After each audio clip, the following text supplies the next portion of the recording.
नमस्कार विद्यार्थी मित्रांनो, मागच्या लेक्चर्स मध्ये आपण सायमल्टेनियस लिनियर इक्वेशन सॉल्व्ह करायचे एलिमिनेशन मेथड आणि ग्राफिकल मेथड सॉल्व्ह केली होती आणि बघितली होती. त्याच्यावरचा ईच अँड एव्हरी प्रॉब्लेम आपण सॉल्व्ह केलेले आहेत.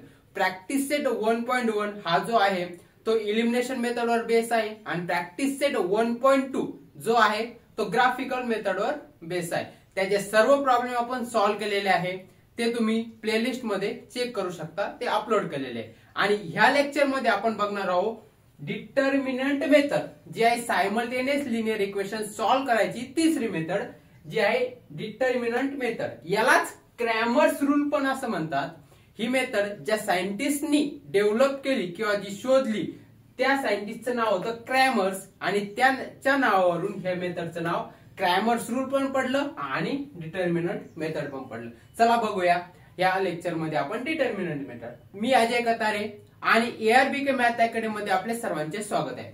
सर्वात पहिले डिटर्मिनंट मेथड बघण्याच्या आधी आपण काय करू, या डिटर्मिनंट शब्दाचा अर्थ समजून घेऊ. आता डिटर्मिनंट म्हणजेच काय, जास्त काय अवघड नाही. ह्या ज्या दोन रेषा आहेत, ह्या अशा दोन रेषांमध्ये आपण जे पण लिहितो ABCD असे व्हॅल्यूज लिहितो किंवा आपण व्हॅल्यू पुट करतो त्यालाच डिटर्मिनंट म्हणतात. मेथड नाही, डिटर्मिनंट. म्हणजे की ह्याच्या दोन रेषांमध्ये असं सिंपल आहे, दोन रेषांमध्ये व्हॅल्यूज असतात त्याला डिटर्मिनंट म्हणतात. आणि हा डिटर्मिनंट जो आहे त्याला आपण रिप्रेझेंट करतो कॅपिटल लेटर्सनी. सपोज इथं बघा, आता D इक्वल टू दोन रेषा, त्याच्यामध्ये ABCD ह्या व्हॅल्यूज असं याला रिप्रेझेंट कसं करता, कॅपिटल लेटरनी. कॅपिटल लेटर कोणतं, ABCDE असे एनी लेटर्स कॅपिटल ते असतात, त्यांनी रिप्रेझेंट करतो आपण ह्या डिटर्मिनंटला. आता हे डिटर्मिनंट झालं तर डिग्री एक असती डिटर्मिनंटची. हे बघा, डिग्री ऑफ द डिटर्मिनंट किती आहे इथं 2. पण ही दरवेळेस 2 असते का, नाही.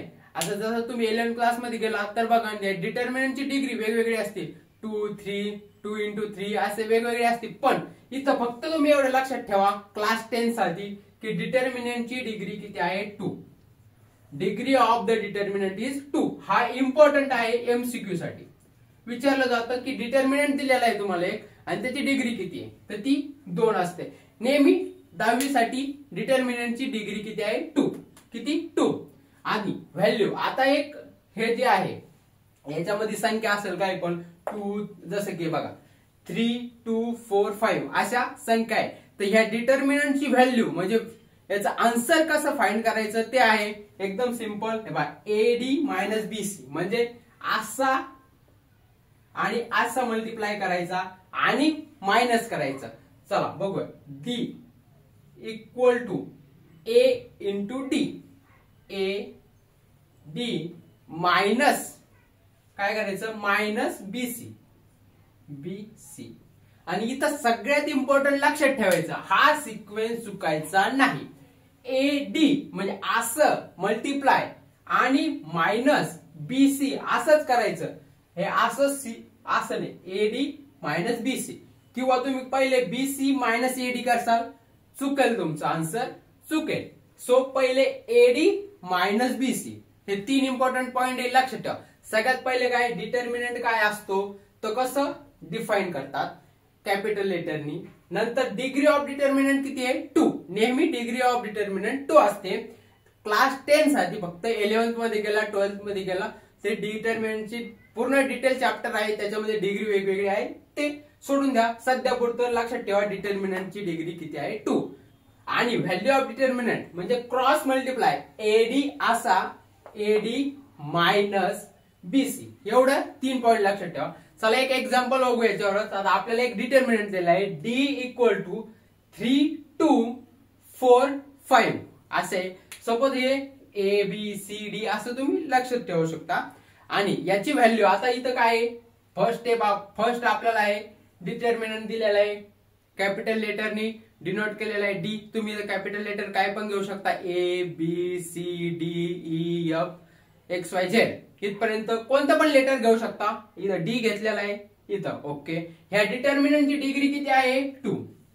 डिग्री किती आहे 2. आता व्हॅल्यू ऑफ डिटर्मिनंट, या डिटर्मिनंटची आपल्याला व्हॅल्यू काढायची. व्हॅल्यू काढायसाठी काय आहे बघा, ए असा cross multiple 3 into 5, 3 into 5 minus काय,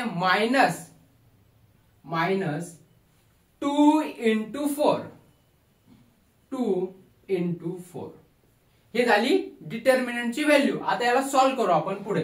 डी इक्वल टू 3 into 5 किती येणार 15 मायनस किती 8 किती येणार 7 येणार ना का 9, 7 2 14 15, 7.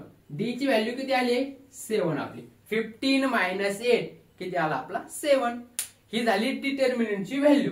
अशा प्रकारचे सॉल्व्ह करायचे. आणि हे बघा याच्यामधले सगळं इम्पॉर्टंट आहे.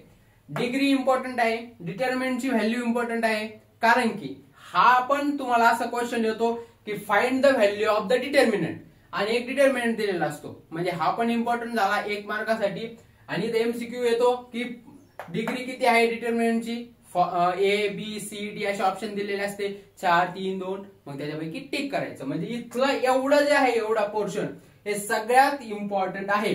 प्रत्येक पॉइंटवर क्वेश्चन पडतो, म्हणून लक्षात ठेवा डिटर्मिनंट सगळा हा एवढं एकदम इम्पॉर्टंट आहे. नेक्स्ट आपण डिटर्मिनंट मेथड काय आहे आता ते बघू नेक्स्ट लेक्चर मध्ये. चला, अशाच व्हिडिओसाठी आपल्या चॅनलला लाईक शेअर सबस्क्राईब जरूर करा. जे क्लास 10 मध्ये आहे त्यांच्यासोबत शेअर करा. काही डाऊट असेल कमेंट मध्ये सांगा, काही नसेल ते पण कमेंट मध्ये सांगा. धन्यवाद मित्रांनो.